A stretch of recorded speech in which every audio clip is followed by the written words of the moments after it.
The Odyssey is here. Time to rewatch all of Christopher Nolan's movies. Nolan's one of my favorite working directors today. I'm always extremely curious to see what he does next. Fascinating perspective and voice in cinema. You see, Christopher Nolan doesn't experience time like we do. He releases a sonic wave from his mouth that sends ripples throughout the time stream into both the past and the future. Then those ripples reflect back to him, streaming directly into his eyeballs as a form of sonar, almost like a Submarine, Mr. Wayne, like a submarine. I'm trying to read the Odyssey right now. I'm about halfway through, roughly. So I'm still in the middle of the homework assignment. I also thought it would be fun to revisit some of Christopher Nolan's work. And so we're going to do that. I've rewatched all of his movies in the last couple weeks. It's 4:30 in the morning because I now have no sense of time. You could say I'm experiencing insomnia. So let's get into it with Christopher Nolan's first movie, Following. I'm hungry. Please, I have kids to feed. What, they don't like falafel? Starting off extremely strong for a directorial debut, an indie 90s black and white movie. We set up a lot of Christopher Nolan motifs that will appear in later movies, such as time, characters stealing a personal item from a safe, and some form of double or dual identity, or mistaken identity. This one's like a neo-noir, black and white crime drama with a twist in its framing device, as we see pieces of the story told out of order. The movie follows an unnamed protagonist who follows different people around the city of London because he's an unemployed writer and he's looking for inspiration. And one day he ends up following this guy named Cobb, which is a name that Nolan will later reuse for the protagonist of Inception, who ropes him into this elaborate breaking and entering scheme that he does. This movie is really, really good. The only real detractors from it is that I think Nolan does very similar kinds of stuff much better in later movies, but this is still a very good movie. I don't really think any of the movies that Nolan has done are like bad per se, except for maybe one. I think they're all very good, and my ranking could easily shift around on another day because, as we know, Nolan experiences time non-linearly. He sets up an Easter egg for some of his later movies that he's going to direct. Like there's a Batman poster in the apartment of the protagonist. I also like that the main actor in this ends up like cameoing a couple times in later Nolan movies. We also have the actor John Nolan, who is Christopher Nolan's uncle. He appears as like a police officer in this one, and then he also shows up later in the Batman movies as one of the members of the like Wayne Enterprises board members.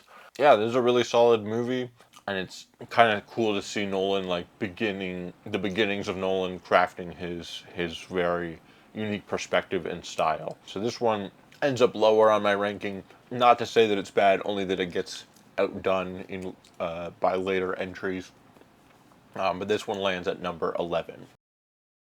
Dark Knight Rises is the next one that came out. This movie is not very good.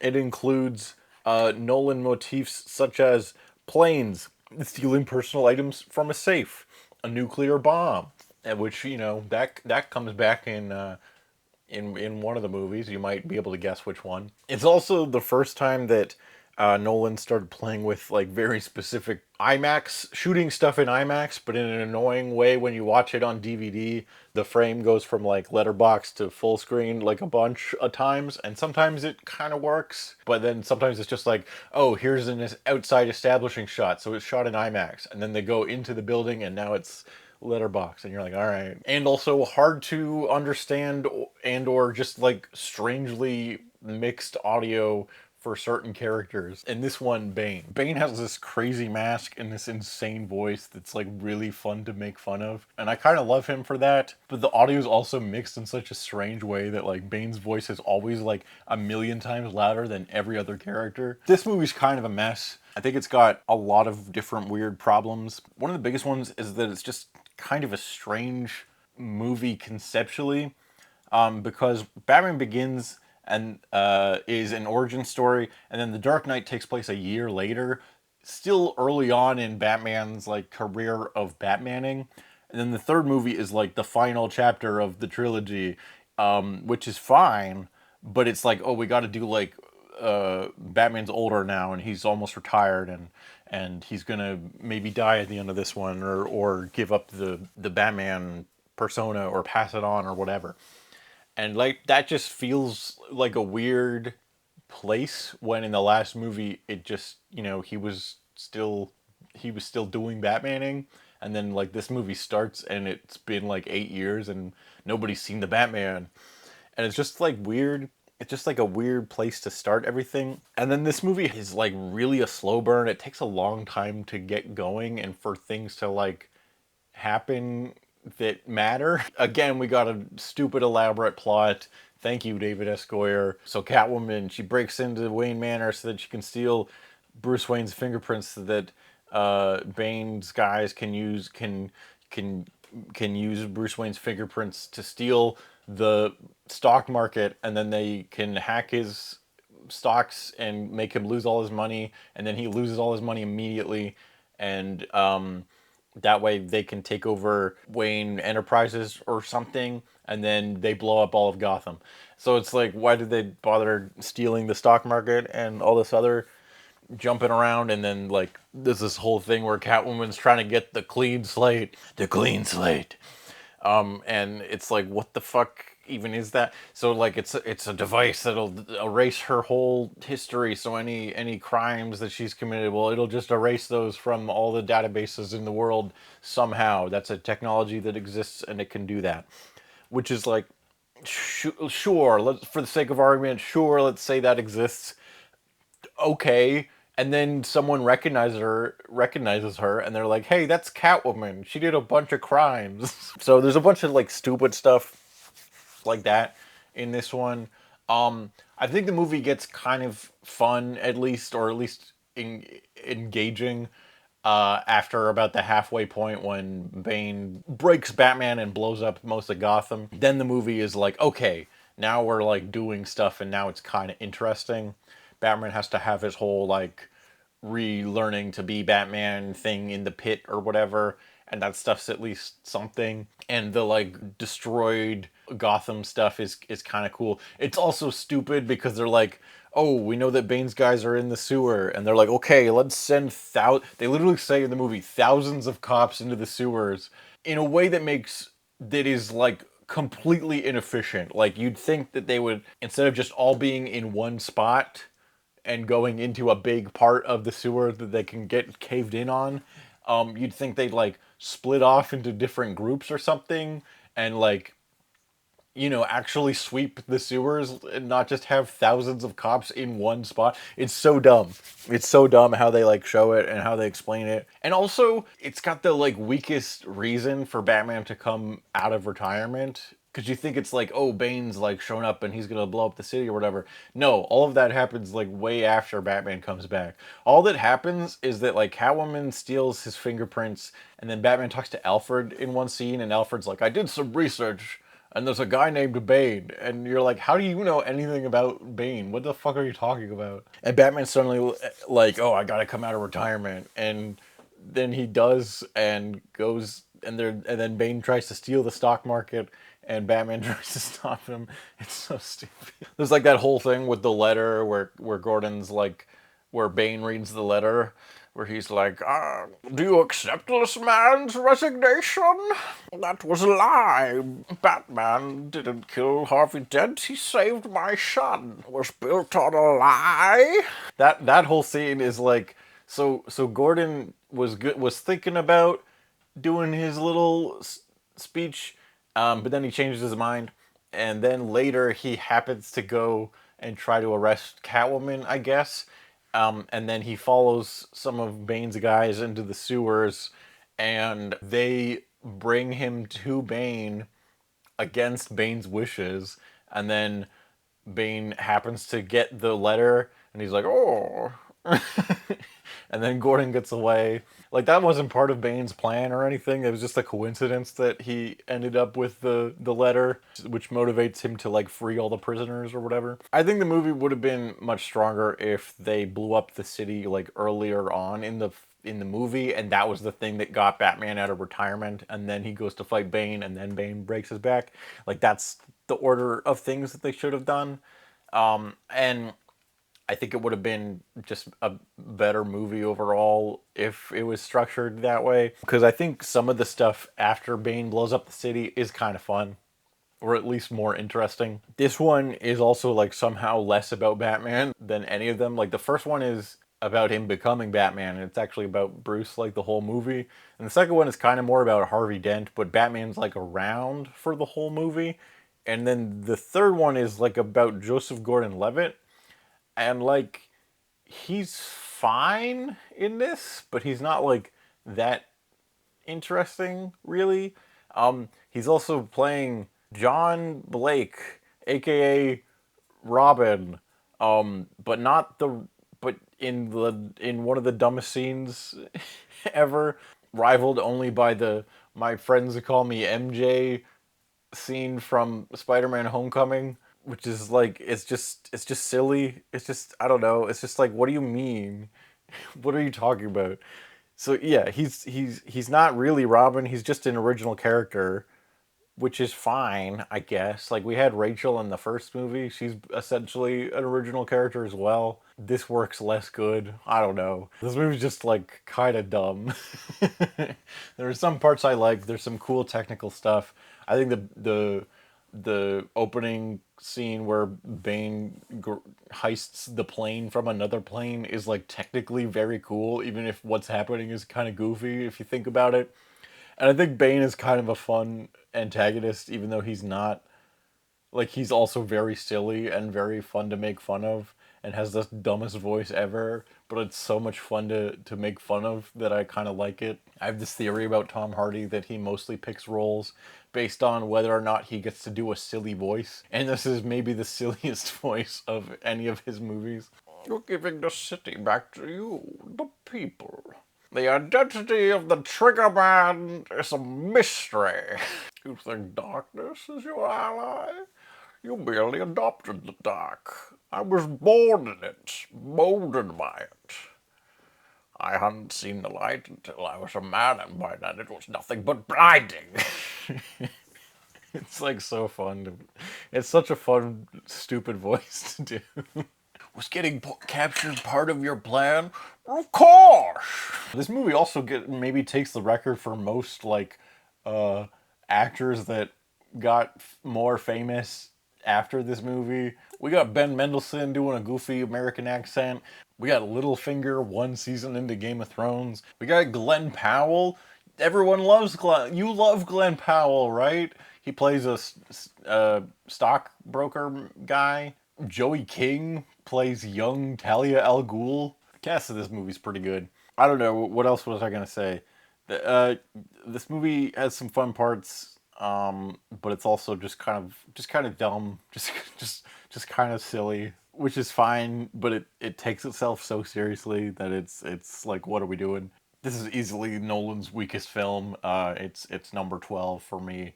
I don't know if like the dichotomy of good or bad movie is very helpful. This like, I don't know if I want to say that this is Nolan's only bad movie, but I wouldn't argue with someone if they did say that. Next up, Memento. This one has Nolan motifs such as time, wanting or needing to believe a lie, dual or double identity.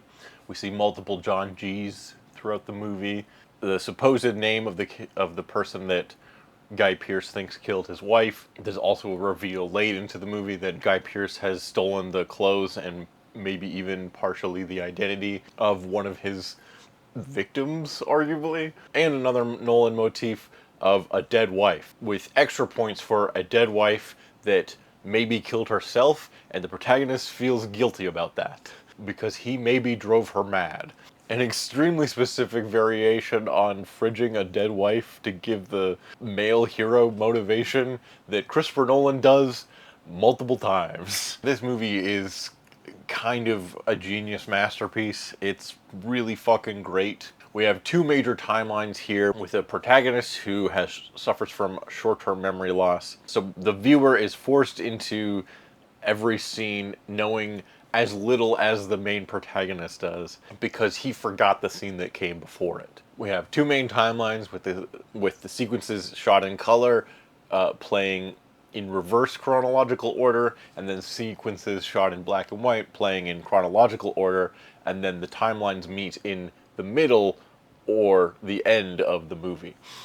It's very trippy, but very cool. It's this elaborate puzzle box that both intentionally confuses you, but then once you kind of figure out how it all fits together, it's so fucking satisfying. Another kind of neo-noir crime thriller that Nolan kind of plays in that genre in his earlier movies before going like extremely wacky sci-fi and or Batman. I've always thought it might be interesting to like re-edit this movie and try to watch all the stuff in order, but I think that would actually kind of compromise both the experience of the movie as well as the story itself, because I think the main like plot is not that important as like the hook in the way that it's told. Plus the main character arc is structured in such a way that the arc is fulfilled by the middle point of the plot, if that makes any sense. Carrie-Anne Moss is in this. She's great. We got Joe Pantoliano. He's in this. He's also great. I think it drags a little in like the middle of the runtime because it's at a like there's a certain point where the movie kind of gets a little frustrating because as the color timeline gets farther away from the initial mystery of why did Guy Pearce kill Teddy, and the black and white stuff hasn't quite explained the backstory stuff yet for things to really make any sense. So I feel like it drags a little weirdly in the middle, but once you do have all the pieces, the movie really comes together in an extremely satisfying way.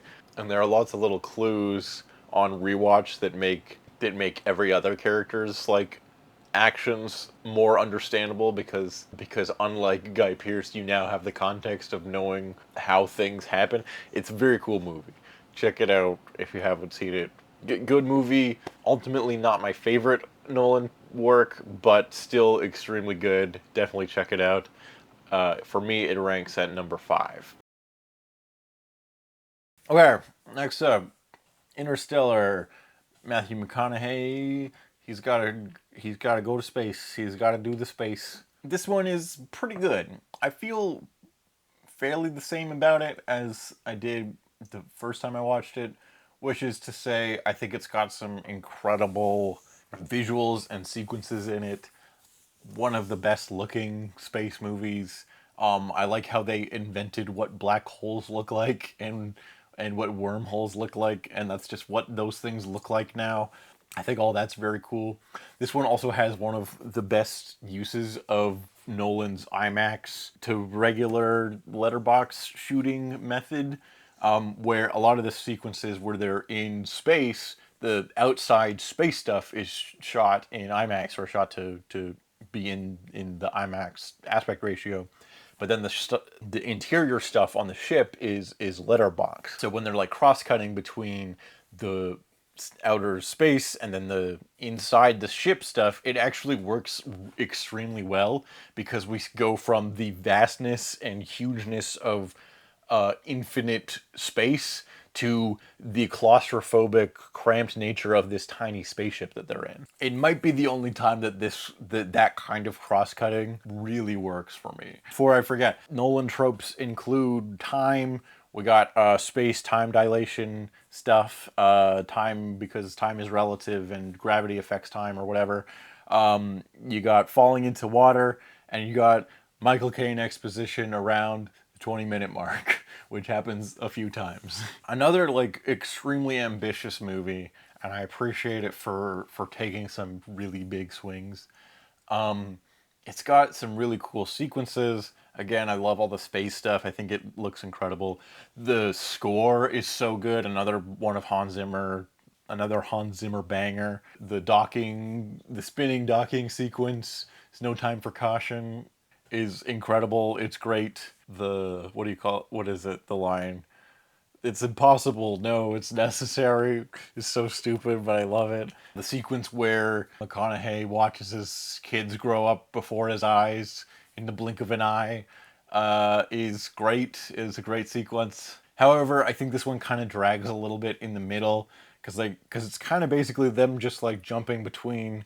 They go to one planet and then they leave, and then they go to another planet and then they leave, and then they have to go to the last planet, and that's like it. And like so much of it ends up being a waste of time. Yes, that is a big theme of the movie, I understand, but like once you like know that, it makes it kind of feel like it's wasting your time a little bit too. And unlike what really works well in Inception, these different like set pieces don't really like stack on top of each other.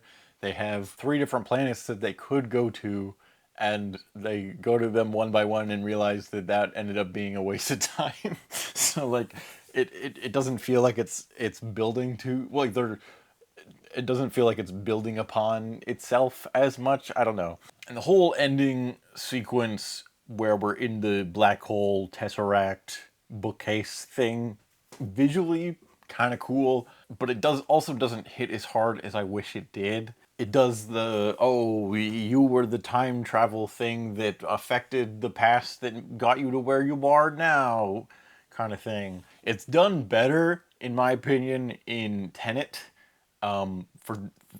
For me, that when that movie starts going like, oh, he's now becoming the thing that affected his past, like that stuff hits way harder for me in Tenet, and I think it's so fucking cool in that movie. And in Interstellar, I think it's like not that interesting, or at least not as interesting as I wish it was. So yeah, Interstellar, still a good movie, still super ambitious, and has some interesting themes and stuff in it. Like it's kind of interesting to rewatch now, because there's this whole like they're in this dark, dying Earth future where there's these crazy dust storms and everyone has to wear these masks. But then this is also framed as a thing that humanity eventually overcame.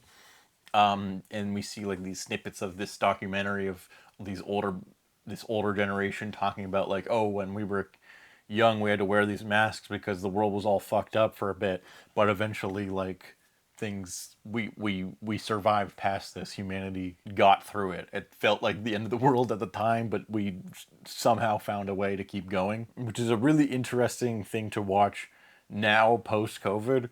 Because yeah, for a few years it felt like the world was ending and everyone had to wear masks all the time and the world was fucked up, and a lot of people died, but humanity as a whole eventually got through it. And then yes, I know COVID still exists in some form, but society has returned to normal, or at least a new normal, or at least, you know, we're still here and we're facing whatever the next crisis is going to be, but maybe hopefully we'll survive that too one day. So there is something compelling in this movie about the human spirit and humanity's flaws, but also its ability to survive and adapt. There's something there. I wish I liked this movie more because there's some really cool stuff in it. But in terms of other Nolan movies, there's other ones that just hit harder for me. So this one, unfortunately, only gets number 10. Next up, Insomnia, the thing that I have. This one has always stood out to me as kind of a strange outlier in Nolan's filmography because I think because it's a remake. It's a remake of a Swedish film that stars Stellan Skarsgård, which I would really love to check out at some point. I haven't seen the original.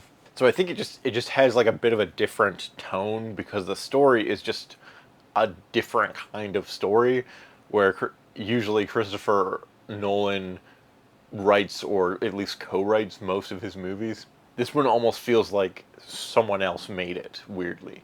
That being said, it's still a very good movie. Al Pacino plays a detective who's been brought to small town Alaska to solve a murder, and because it's day all the time at this time of year in this part of Alaska, he starts to develop insomnia, and also maybe he killed his partner on accident, or maybe it was on purpose. Who's to say? Nolan motifs in this movie include time, but to a lesser extent than usual, more just like the main protagonist's kind of lack of lack of ability to keep track of time, which is more just a symbol of his deteriorating mental state. We also have needing or wanting to believe a lie. Our main guy lies to various people at various points throughout the movie. He lies to himself a little bit as well. And a magic bullet, or needing to analyze a bullet with science. Although it's less stupid in this one because it's like closer to real forensic stuff, and there's plausible detective work involved in the evidence relating to a bullet that is connected to one of the murders. Is like a plot point that isn't stupid in a detective story. I think this one is more of a slow burn. It takes a while to get going, but once Robin Williams shows up, playing a dramatic role, a maybe villainous role, certainly an antagonistic role, it gets really, really engaging as we just have these two legends, Al Pacino and Robin Williams, like fucking going back and forth and having this really, really interesting dynamic. It's maybe one of the best executions of uh, you and I are not so different, you and I, that I've ever seen in a movie. And once again, it all comes together in the end. The last scene is really, really compelling and very old school noir detective kind of stuff where our main protagonist, Al Pacino, maybe not a good guy, does some stuff that's extremely shady, but that's part of what makes him an engaging protagonist. Really good movie. Feels kind of different from Nolan's other stuff, but I think that's also just part of this being an earlier one in his career. So, he doesn't have as much pull in Hollywood at this point yet, so he can't just make whatever nonsense he wants to. He's got to take whatever jobs he can get, and this is still a very strong movie, so definitely a recommend for me. But in terms of Christopher Nolan ranking, it ends up a little bit lower. This for me, this one's number 8. Next up, The Dark Knight. I think this might be the most overrated movie of all time. That's my hot take for this video. I don't like The Dark Knight that much. Nolan tropes include boats, falling or jumping into water, needing to believe a lie, a magic bullet slash analyzing a bullet with science in one of the dumbest scenes in a Nolan movie, and a dead wife or girlfriend that the hero feels guilty about that gives him motivation for the movie.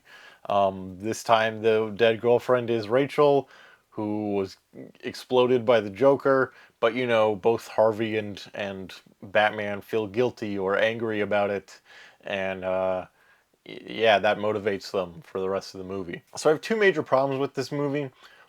One is that I find frustrating the kind of people that really like this movie, and I think it kind of ruined the Joker as a character, especially in relation to Hollywood for the next like 2 decades, because Heath Ledger did such a great job as the Joker and then fucking died. So then every asshole, crazy, full of themselves actor in Hollywood is like, oh, I'm gonna play the Joker and win an Oscar, and that gives me an excuse to be a crazy asshole and method act and be a dick to my coworkers on set. No, you're just an asshole. Boy, I wish I lived in the timeline where Heath Ledger went on to do more movies and give other performances that are different from The Dark Knight, so that that's not his entire legacy. Fuck. And number 2, unlike the first Batman movie that has like a pretty tightly woven plot, this movie decides to go stupid, elaborate, complicated with the plot, which does not make it better. In fact, I think it makes it much, much worse because there's so much focus on the details of this plot, and the plot is so convoluted that it like actively makes me angry for for many of the scenes in this movie. So much of this movie only really works if the Joker has just read the script of what happens, because there's no way he can know certain things, and just everything that happens was actually part of his plan the whole time, because he's just so fucking cool. No, it's goofy and dumb. Sorry. Big chunk in the middle where Joker's whole plan involves trying to kill the mayor. So he dresses up as a policeman and gets some of his Joker goons to dress up as policemen. Fails to kill the mayor, but shoots James Gordon. But he knows that James Gordon is actually going to fake his death. so that later he can capture him. Also, during that sequence when he's trying to get away, David Malchian is there, and he's one of the Joker's goons. But then he gets shot in the leg and falls over, and they capture him. And then Harvey Dent goes over and sees him, and he's wearing a Rachel Dawes name tag because because the Joker's trying to fuck with Harvey Dent, and he knew that David would get shot in the leg and then get brought to the side, and then Harvey Dent would go rogue and like try to interrogate him. He knew all that was going to happen. So then later, Harvey Dent reveals himself to be Batman, even though he's not actually Batman. Joker knew all that was going to happen. He tries to blow up the van with Harvey in it, so that Batman can show up and save the day, and then capture the Joker, but actually not. He's tries to run over the Joker briefly, and Joker's like, "Come on, hit me! I want you to do it." But actually, he didn't want him to do it because he wanted Batman to crash, and then Joker to like he wanted to kick Batman a little bit, and then get captured by Gordon, who's back from the dead. He faked his death. There was a whole scene where the other cops went to his family and told him he was dead.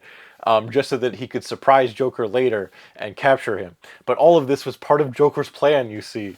Also, I don't know how Gordon faking his death like really like helped anything. I don't really understand how that works. Like he fakes his death, okay, so that his family thinks he's dead, and that's just to make them think he's dead for the audience, I guess. So the audience is like, oh no, I guess he's really dead. And then like he just shows up. He just shows up in that scene, and he's like, ah, surprise, Joker, I'm not dead. Okay. How did he, like, what? How did that even help? I guess because he went into hiding or something? It doesn't, I don't know. And then he was like, I'm going to wait in hiding until the Joker shows up, and Batman almost gets him but doesn't. And then I'll step in and capture him, I guess. But that's all part of Joker's plan, you see, because then he's going to go to the thing, and then he's already beforehand like blackmailed people or whatever to get them to kidnap Harvey Dent and Rachel and put them in different things and give Batman the wrong address so that he goes to save Rachel but not in time and accidentally saves Harvey, and then Rachel blows up and that makes them sad, and that's also that Harvey Dent will turn evil later in the movie. That's all part of Joker's plan, and also part of his plan is to get beat up enough in the interrogation scene that Batman like punches him against the glass, and then he can use a piece of the glass to hold the guard hostage so that he can have his phone call and call the guy with the phone bomb in his chest, and then blow up the jail and escape from the jail. That's all part of Joker's plan. And also, like, why is that guy in the cell with Joker? Like, he should just be like, you don't need to watch him. Just leave him there. Just leave him in the cell. He's captured. You don't need to be on the inside of the cell with him so the Joker can like manipulate him. Just don't talk to him. Just don't talk to him at all. Leave him in the cell. Like, what are you doing? So there's just shit like that is like really annoying and stupid. Also, there's that whole chase scene where Joker's trying to blow up the armored truck that Harvey Dent's in. And the two SWAT guys driving it have the most annoying Marvel-ass dialogue ever, where they're like, have a nice trip, see you next fall. I think that's a different scene, but then they're like, oh, I didn't sign up for this. What is that, a bazooka? It's like, bro, you signed up for exactly this. Transporting Harvey Dent or maybe Batman through Gotham while the Joker's blowing shit up. This is specifically the thing you signed up for, actually. And what is that, a bazooka? I don't know, you tell me. You're special weapons and tactics, man. Fucking, you should know. You should know what kind of bazooka that is. You shouldn't be, like, this shit shouldn't surprise you. It works better in the first movie when they're like, when Batmobile is driving on the rooftops or whatever, and they're like, what is that? I don't know, a black tank of some kind? Like, those parts are still kind of silly and Marvel-y, but they at least make contextual sense in that movie, because like they've never seen any shit like that before. Batman was just invented yesterday. But this is a year into Batman doing crazy shit. On top of it's been like a few weeks of the Joker doing Joker shit. So they shouldn't be like surprised when the Joker shows up and they're like, oh no, what do we do? Fucking your job. What do you mean? And then like a helicopter crashes and they're like, that's not good. And then it like really crashes and they're like, that's really not good. It's the dumbest, like they have the stupidest lines ever. It's so dumb. A lot of this movie is just kind of dumb, and I find all that stuff frustrating. That being said, I think there is some interesting stuff in here. Heath Ledger's performance as a Joker is incredible. I agree. He makes this movie worth watching. There's tons of great little bits with him. He's a great antagonist to Batman. Um, there's lots of like little minor things he does, little ticks that are so interesting and so weird. There's a great moment in the roof party scene with Rachel and he's like, "Are you want to know why I got these scars?" That whole scene where he like grabs a drink and then like throws out all the liquid in the glass and then pretends to take a sip, which like weirdly parallels earlier in the scene. Batman as Bruce Wayne is like pretending to drink champagne, and then later when no one's looking he just like dumps it because he's not really Bruce Wayne, billionaire philanthropist. That's just like a persona, and Joker's almost doing like a dark reflection of that, where he's like pretending to drink but not actually drinking. But also, there's also like a tactical purpose to it, where he's like, "No, I'm on a job right now. I have to stay focused. I can't fuck around." So like he's fucking around, but he's not. But he's fucking around intentionally, if that makes sense. Other great little moments where they capture the Joker and they're like unloading all his belongings, and he just has like a million knives, and the last one they pull out is like a potato peeler, which is both kind of funny and also really dark if you think about like, does that mean he tortured someone with that or killed them with a potato peeler? That's like the most fucked up image, but also it's kind of funny that like that's one of the weapons the Joker carries. So there's like little moments and details that I really, really like. His performance is excellent, of course. I think there is something kind of interesting about.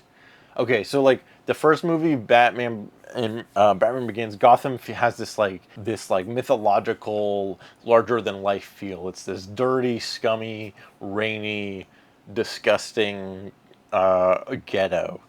You got houses stacked on top of each other next to sky rises, next to 50s monorails. It has like a flavor to it. It feels out of time and out of place. It feels mythologized. In The Dark Knight, Gotham is just Chicago. It just is Chicago. They filmed it there. It looks like Chicago. There are many things where you're like, yep, that's Chicago. However, maybe that's kind of the point, because in the first movie, Batman is like fighting against Gotham as a corrupt, dirty, disgusting place. In the second movie, Batman's now part of the like law, like the system, the structure that has cleaned up the streets of Gotham, and now it just looks like a real major US city. So when the Joker shows up and he starts to fight against the structures and the systems of Gotham, it feels scarier because he's just fighting against regular US city. He's a domestic terrorist trying to fuck up and turn the status quo on its head. He's trying to point out that no, things are not better. The structures of who is in charge are just different. Oh, the mobs aren't running the city anymore. Now it's the police. But when you think about it, the police are just an occupying army, and laws are threats. You guys want to make some bacon? He pulls a mask over his face. Nobody cares about people dying if it's part of the plan. But if someone who the structure, the systems are designed to protect is threatened, well, then everyone loses their minds. So I think there is something interesting in that concept of trying to like deconstruct and parallel, but also recontextualize, seeing the other side of the structure of the first movie. Like, there's some interesting stuff there for sure. The Dark Knight is also so dense and so ambitious. It's trying to be this huge, elaborate crime epic. There's some really incredible sequences and moments. This is where Nolan also starts filming in IMaX, so there's some shots in this movie that look fucking incredible. Because they kind of have to. There's some great stunt work and just cool ass shit like the truck flip. A lot more like doing elaborate heists, which is a thing that comes up in a lot of Nolan movies. So I'm conflicted. I like a lot of things in this movie, but there are also just a lot of things that are kind of stupid that bug me.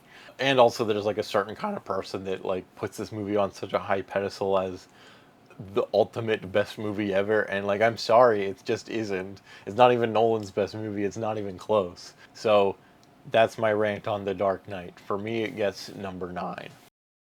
Next up, Batman Begins.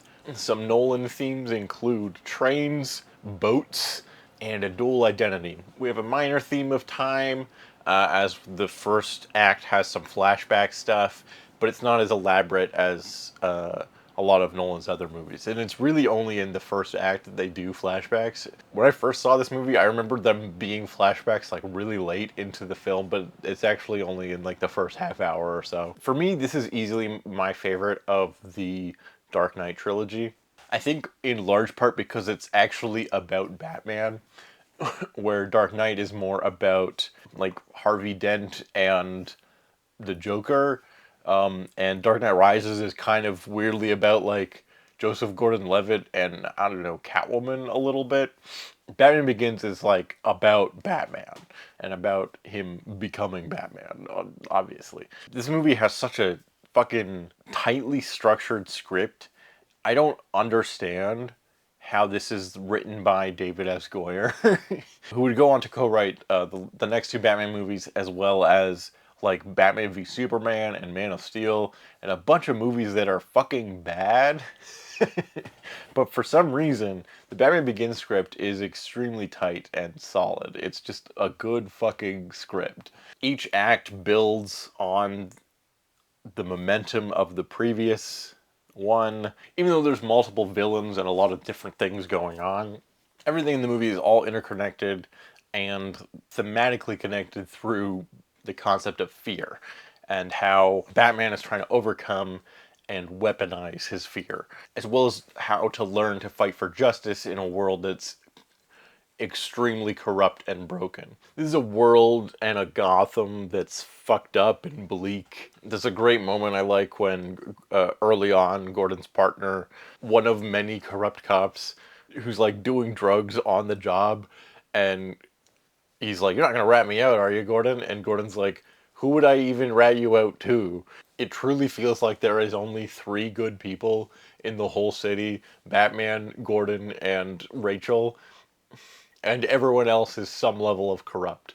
I think I kind of just like Batman better when he's fighting against the system of the police as opposed to fighting for it. This is a Batman that's actually like sympathetic, that actually learns to be sympathetic to criminals. He's not just beating them up randomly or senselessly. He does at certain points, but then he instead goes after the systems that create criminality, and that's just such a more interesting concept to me than what we get in some of the later Nolan Batman movies. This one does lose some points for the ending, in specifically the way that he defeats Ra's al Ghul. The whole "I'm not gonna kill you, but I don't have to save you" thing. Like, sorry, Batman, that doesn't make any fucking sense. It would have been better if he chose to save him. That would have, like, just thematically, that should be the choice that he makes in the end. Or you got to do like a Green Goblin Spider-Man villain kind of thing, where the villain's hubris ends up killing themselves by accident and they die by their own hands kind of thing, instead of Batman just told Gordon to blow up a train and then let him die. Like, bro, you killed him. That doesn't count. So yes, other than that, this movie is extremely well structured and the script is really solid. Um, it's just a really good movie. I don't know what else to say. I will admit that the action gets better in the later movies, except for the rooftop chase. That scene fucking kicks ass. Anyways, this is one of my favorite Nolan movies. I think it's just really fun and a really solid Batman movie. I'd give it a number 4. Dunkirk. This is a movie that I kind of slept on initially, mostly because I literally fell asleep in the theater. I don't know, it was kind of a weird day, and something about the movie's like intense but consistent score was like very hypnotic to me at the time. I don't know. I was also confused by this one a lot because I just straight up did not understand the time mechanic of this one. Once again, a Nolan motif of time. Once you understand it, it's not as complicated as it seems. We have three main timelines. One of the soldiers on the beach that is taking place over the course of a week or two or something like that, a few days. The second timeline is the guys in the boat trying to get to Dunkirk, which is about a day or a couple days or something like that. And then we have the plane timeline, which is Tom Hardy in the plane, and that's over the course of a couple hours. And then by the end of the movie, all these kind of timelines start to converge as and overlap as they all catch up to each other. We got Nolan motifs of a beach, time as a big one, boats falling into water, and finally a train at the end. Oh, and planes. That's another motif that sometimes comes up. Oh, this is Nolan operating at maximum technical efficiency and achievement, minimum character emotional stuff. Not to say that there's no character emotional stuff. There is, but it's almost in like a Battleship Potemkin communist kind of way, where there are no main characters because everyone's the main character, and the miracle of Dunkirk is about everyone working together equally to achieve something that they thought was impossible. The direness, the intensity of this movie, our main guy, Mr. Dunkirk himself, just jumping from one sinking ship to another, barely surviving the most intense scrapes, hoping that he can survive on a sinking ship long enough to make it to the next sinking ship. The IMAX stuff in this one looks fucking incredible.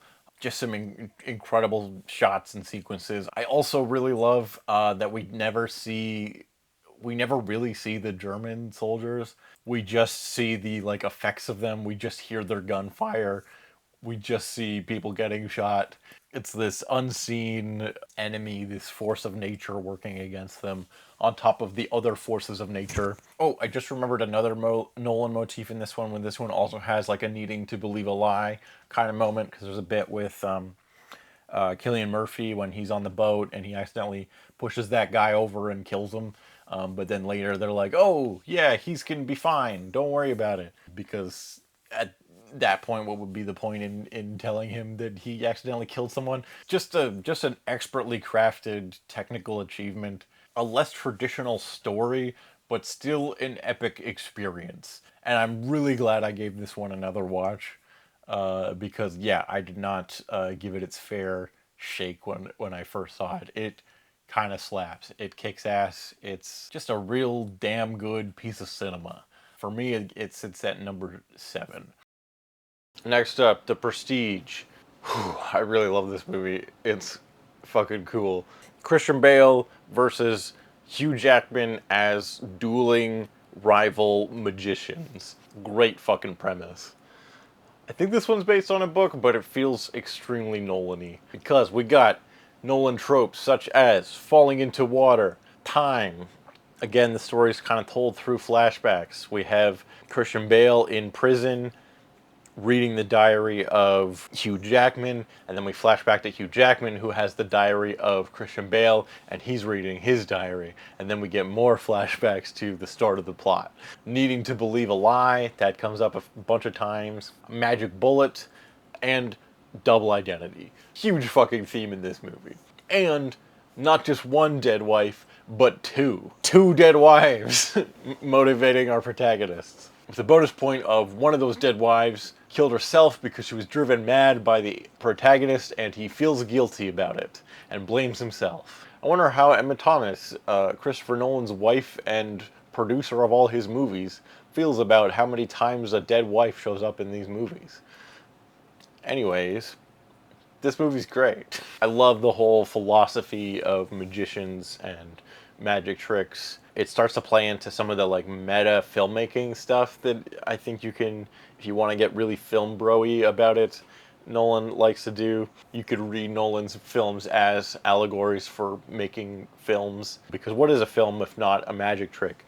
A fake story used to try to convey some real emotion or theme or purpose. If you look closely, you can see how everything works. But if a movie's really great, you don't want to, because you're not really looking. You want to be fooled. you want to believe in the spectacular. I love the dynamic between Hugh Jackman and Christian Bale. I love that their obsession drives them both to extreme sacrifice and insanity. You also have the crazy plot device of this magic science machine that Nikola Tesla makes, where he's trying to build a teleporter but ends up building a cloning machine instead.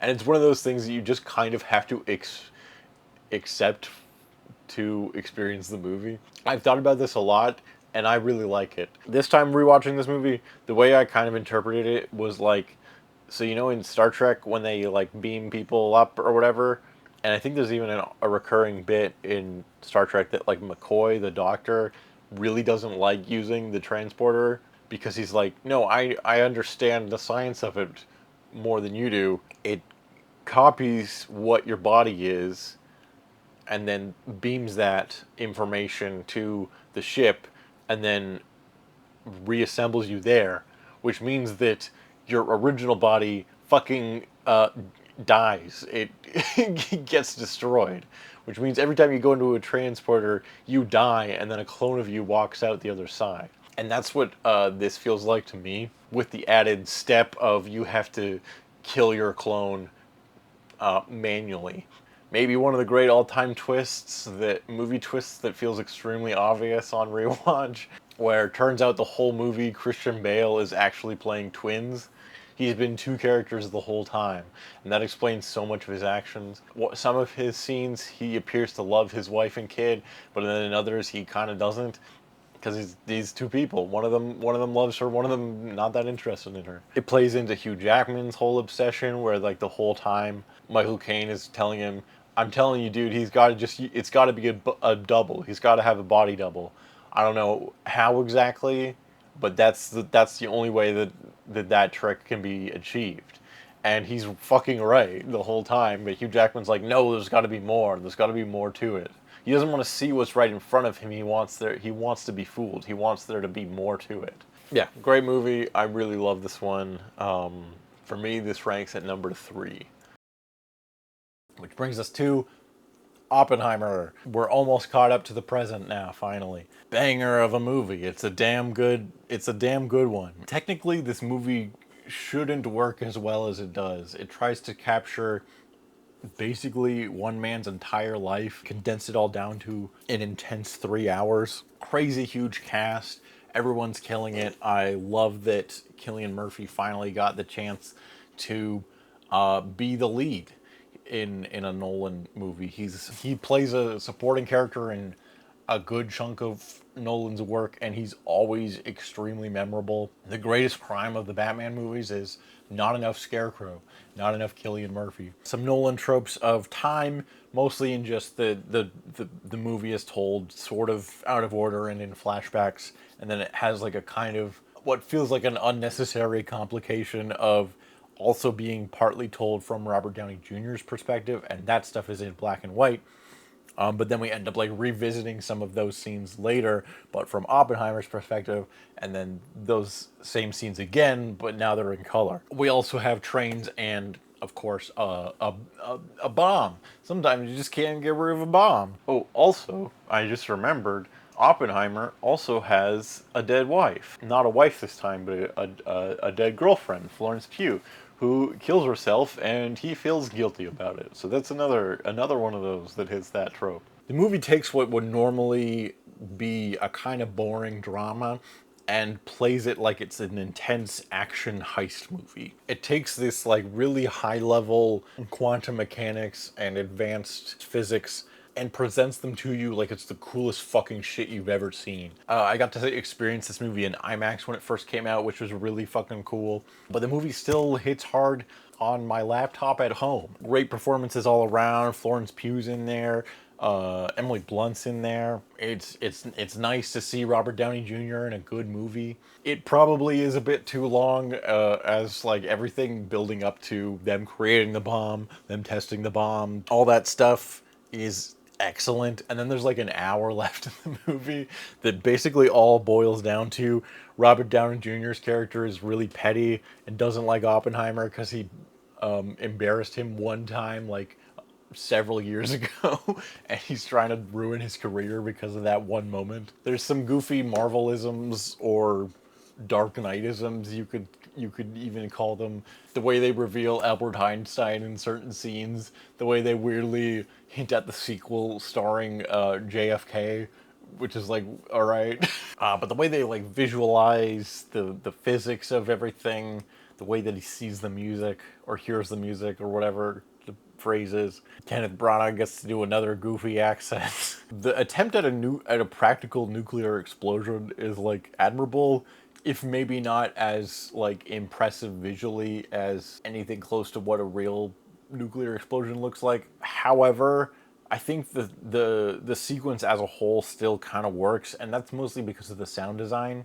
Because we see the whole explosion take place and almost finish in its entirety before we hear the blast, and that's when we realize how far away the characters have to be from the explosion to not feel the effects of it, because it takes so long for the sound to get to them. And that stuff I think is really, really cool. Yeah, I don't know. It's a damn good movie and a modern masterpiece. Is it like perfect? No, but fuck, is it good? That's Oppenheimer. I don't know what else to say. It's a good movie. You all saw it.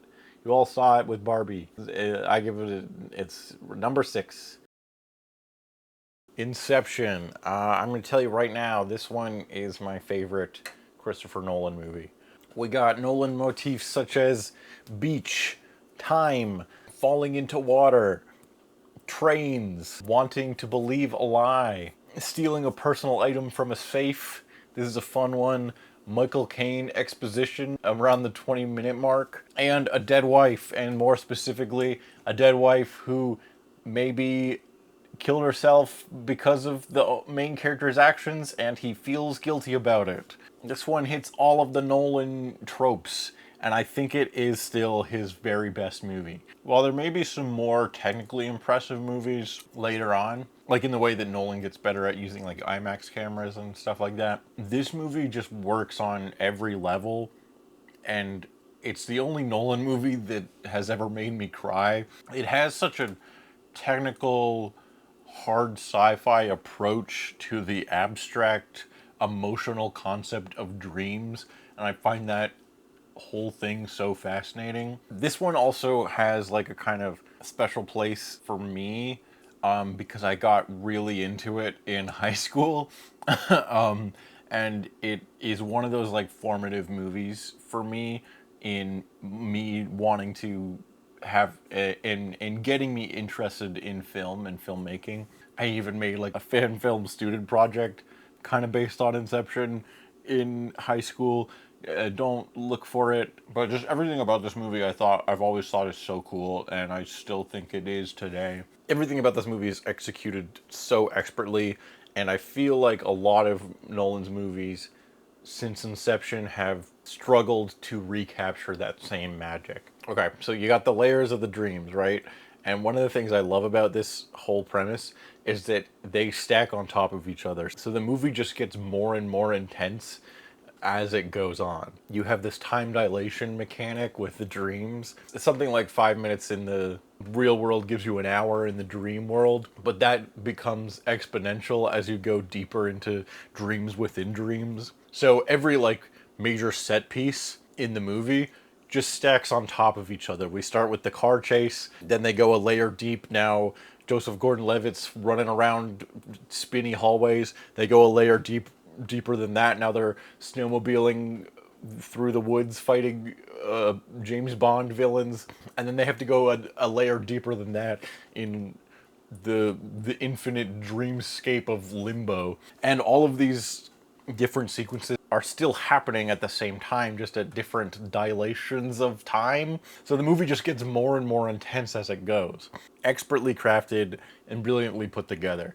And we'll see in later movies like Interstellar, one of the reasons that movie doesn't work as well for me is like it has similarly interesting different set pieces that it goes to. Like we go to We go to one planet where the gravity's all weird and it's water, but the tides are crazy and the time is weird. And then we go to another planet that has frozen clouds and whatever. And like they're cool, but they don't like end up mattering once we leave those planets. Inception manages to do something where like the second act is still happening during the third act. It's really clever and really cool.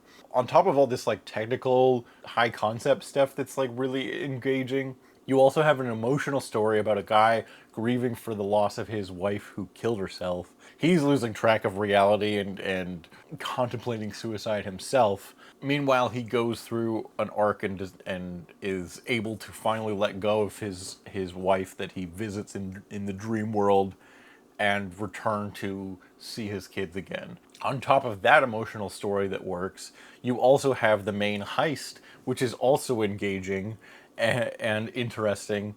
And basically, the main plot of the movie is that they have to fake a character arc for Cillian Murphy in order for Ken Watanabe to take over his family's business. So the movie tells you right up front that Cillian Murphy's character arc is going to be bullshit and made up. But Murphy's such a good actor that you fall for it anyways. It's fucking genius. Which also brings in this other level of the movie where it also has this meta level of it where it's almost like a metaphor for filmmaking itself. It's this really technical craft. You need all these people, and much like a heist, you have to gather all these different people that fill different roles, and there are a lot of technical elements that have to work perfectly in order to trick the audience into having an emotional reaction. It's a magic trick of lights and sound projected in a specific way to trigger an emotional reaction. Movies have a dreamlike quality to them because you're watching something that isn't quite real, but if it's done well, it feels real while you're in it. And it's only after you wake up that you realize something was strange. This movie's excellent. It's so good. Elliot Page plays what's her name? Ariadne. Elliot Page plays Ariadne, who, yes, is mostly there to get exposition explained to. But I was also like, Ariadne, that's a weird-ass name for a character. So, of course, I had to do some Googling. And she's named after a character from Greek mythology who helps Theseus escape the labyrinth of the Minotaur. And what does Ariadne do in Inception? She designs the mazes. She helps Leonardo DiCaprio defeat his Minotaur, only his Minotaur is a shadow of his ex-wife. What if the Minotaur was the ghost of your dead wife? This might be my favorite Leonardo DiCaprio performance as well. There's something about the way that he delivers all his lines with like such intensity. Like everything he's talking about is the most important thing that he's ever said. Could just also be that this is one of the first Leonardo DiCaprio movies I've seen. But I think it's also that he's not trying to do like a thing. He's just like playing this character with an extreme intensity that works for the story and the emotion of the world that it like takes place in. I don't know if that makes any sense, but I like him a lot in this role. I don't know. It's Inception. It's got one of the all-time great final ambiguous endings, which ultimately doesn't really matter if the top falls or not, because it's not about that. It's about him getting to see his kids again, and that's the part that gets me. It's really, really well done. Good movie, and my number one favorite Christopher Nolan joint. Okay, next up is Tenet. I love this movie. All of the criticisms, all of the people who don't like this movie are right, but I like it anyways. This includes so many Nolan motifs. We got time, we got trains, we got boats, we got analyzing a bullet with science, Michael Caine exposition around the 20-minute mark, falling into water, and a double or dual identity. I think a huge part of this movie of why I like it is because it's just I just think it's fucking cool. It operates on a similar level to Inception, where it's this crazy high concept sci-fi thing. There's this organization that uses this advanced sci-fi technology to do crazy heists. And there's a wacky time mechanic where if you go into these machines, you can invert yourself through time. The world around you still continues as normal, but from your perspective, you're now moving backwards through time. But whatever has happened, happens. It's a fixed timeline. You can't actually change things. Or perhaps you always did. If you go back and do something in the past, that action already affected your future. You have the insane hallway airport fight where John David Washington fights a future version of himself that's traveling backwards through time. And the way that they choreograph this thing, the way that he moves, it's all just so fucking cool and trippy and hard to get your head around. But that's what's like also engaging about it, is just like trying to unravel this insane mind fuckery of a puzzle box. John David Washington is simply called the protagonist and we know nothing about him, but he's so charismatic and fun and cool that it kind of doesn't matter. I ordered my hot sauce an hour ago.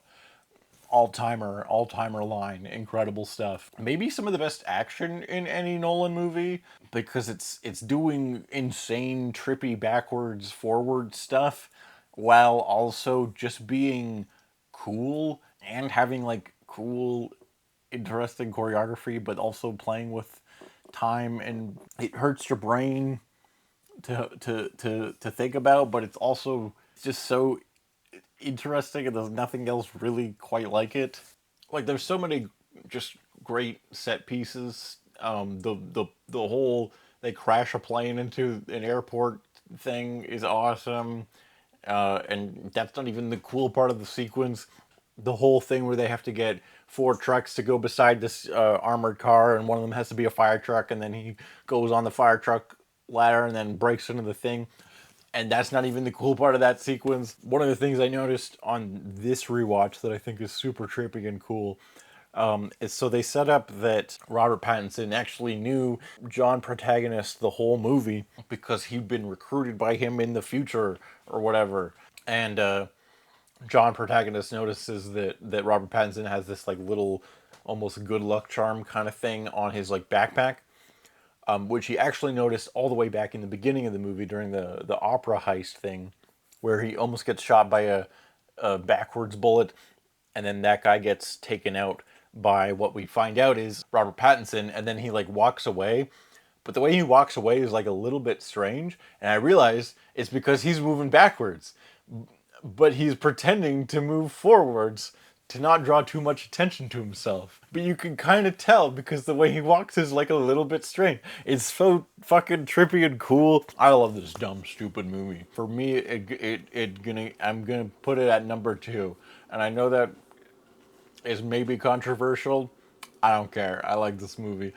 It's so fucking cool, and I think maybe just because it has such a like engaging and interesting premise that mostly makes sense because they've like really analytically thought about the mechanics of it so specifically that it sticks in my brain, and I find myself coming back to it and thinking about it because it's such an engaging concept. And I think that's part of the mark of a good movie or a good piece of art, is that something about it sticks with you. I've been rewatching all the Nolan movies back to back to back to back, and Tenet is one of the ones I keep thinking about. So, yeah. Oh, the other thing about Tenet is that they set up Oppenheimer because, as we know, Nolan experiences time differently than you or I. And there's a whole sequence where they're talking about Oppenheimer and about how he was afraid to make the bomb, and they thought they were going to set off a chain reaction that destroyed the entire world and all that stuff. And that's the video. That brings us to the Odyssey. Maybe I'll put a clip in of what I think of that. The Odyssey. This is just some brief thoughts on it. I just saw it recently, so I haven't had as much time to like marinate on it and consider it amongst the other Nolan flicks. But I really liked it. Some Nolan tropes include beaches, boats, people falling into water, time. We get a little bit of jumping around time. It's not as egregious as some Nolan films. It's all pretty well motivated, and it fits the story, like the structure of the original story as well. So you can kind of see why Nolan was interested in this project. Big movie, a lot. It's very long. I kind of do want to watch it again to kind of get a better sense of everything the movie's trying to do. If I can, I'm gonna try to see it in IMAX. Maybe, I don't know. I would like to. I enjoyed it quite a bit. I think it's doing a lot of really cool stuff. There's so much in it. It's very dense. There's a lot of spectacular sequences that I really liked. Cyclops was great. Cersei was awesome. Her whole sequence was so creepy and incredible. Loved it. No notes. And I really liked the Trojan horse stuff as well. The whole like story of the Trojan horse is basically an elaborate heist, and I think that's why Nolan was so interested in it in particular, because he loves doing a good heist. There's a whole part in the movie where the guys are hiding in the horse, and one of the Trojans is like stabbing at it to try to see if there's anyone in it, and they have to like try to be quiet and not get stabbed. And it's very similar to a sequence in Dunkirk where they're hiding in this ship while it's in like the tides, and the Germans start shooting at the ship, and they have to like be quiet and not react and hope that the Germans eventually just get bored and go away. I know a lot of people are not super into the design of the Trojan horse in this movie and prefer something closer to like what they did in the movie Troy, where it looks less like less like a literal horse and more like something you actually might have been able to build out of pieces of boats. However, for me, it kind of works because we never actually see the Trojan horse. What we're seeing is people telling stories about the horse. We're never actually seeing a direct flashback of the invasion of Troy. We're seeing what someone imagines it looks like while getting a story told to them. We're hearing the story being told to someone, and we're seeing what that person imagines it as. At least that's how I interpret the movie. So if some details are a little more literal or a little more fantastical or a little more mythologized, it all still kind of fits. And that's a big part of the story of the Odyssey, and also the setting of that era, that time and place in the world, is that like you only find out about stuff happening in the rest of the world by hearing stories of nearby sailors, or you sail somewhere yourself and tell stories or hear stories. So any flashbacks that we're seeing in the movie are all second or maybe even third hand. And so things don't always need to be exactly accurate or plausible or whatever. I don't know. For me, it worked. Oh, one thing I've been thinking about a bunch is it is kind of weird how much Tom Holland says dad in the movie and not like father, for example. Yeah, obviously the counter argument to that is like, well, none of them would be speaking English anyways.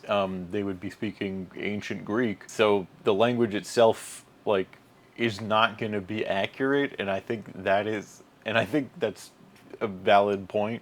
There's also some stuff that's like a little strange because Tom Holland's doing an American accent despite being a British actor playing a Greek, and I think it's just because his parents are played by Matt Damon and Anne Hathaway, and so those are American actors, and they're not doing a different accent, so just stick with that, which is fair enough. But the dad thing, I think part of why it feels a little weird is because even in modern English, you might not call Odysseus dad. Like there's this, and also because it's one of the first scenes is like Tom Holland being like, my dad's gonna come back soon, and you're like, that's a little strange. And I think part of the strangeness is because one, it's like so early on in the movie, and it takes you like a minute to adjust to like what we're even doing here, and two, I don't even think it's necessarily how you might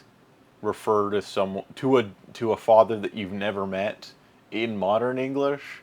It might be, but that's like a big part of the story is that Telemachus, Tom Holland's character, like doesn't know Odysseus. He's basically never met him because Odysseus left when he was so young to go fight in the Trojan War. That Telemachus basically never knew him. So it feels a little weird to to use the much less formal dad, especially when talking to other people. Like there's a scene later where he's talking to Penelope in Hathaway, and he calls her mom, and that felt a little less weird to me. He knows her. He has like he has like a close relationship with her, so he might use a more casual.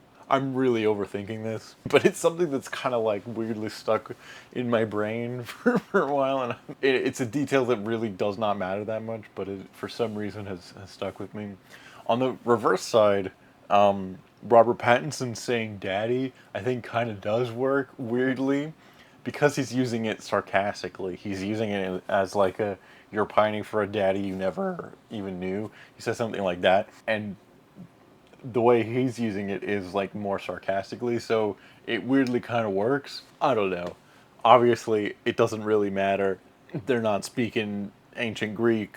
They're speaking modern English with American accents mostly. We're not going for 100% accuracy on the language, which I think is fine. Anyways, Odyssey, I think it's pretty good. It is quite long. It's an epic. It's an epic. It's a long story, but it's interesting to see Nolan take on a mythological epic and ultimately tell a story that's kind of about like trauma and PTSD. It's a war story, much like Oppenheimer and Dunkirk, but told from a mythological ancient Greece kind of perspective, which I think is really interesting and something that still has Nolan-esque heists in it, or at least a character like Odysseus, a man of many schemes, who does elaborate heists and plans, and that there's still some kind of through line through Nolan's work and like what interests him. I think I find that all of that very fascinating. So it's hard to say where I'd rank it because this could easily change as it's still very fresh for me. But I'd probably rank it somewhere in the middle. Let's say here, and we'll go with that for now. But on another day, that could change. Thank you for watching. I'm sorry I talked for so long. That's it for this video. Maybe I'll talk more about Odyssey in another one. And what are your ranking of Christopher Nolan films? Let me know in the comments. Bye-bye.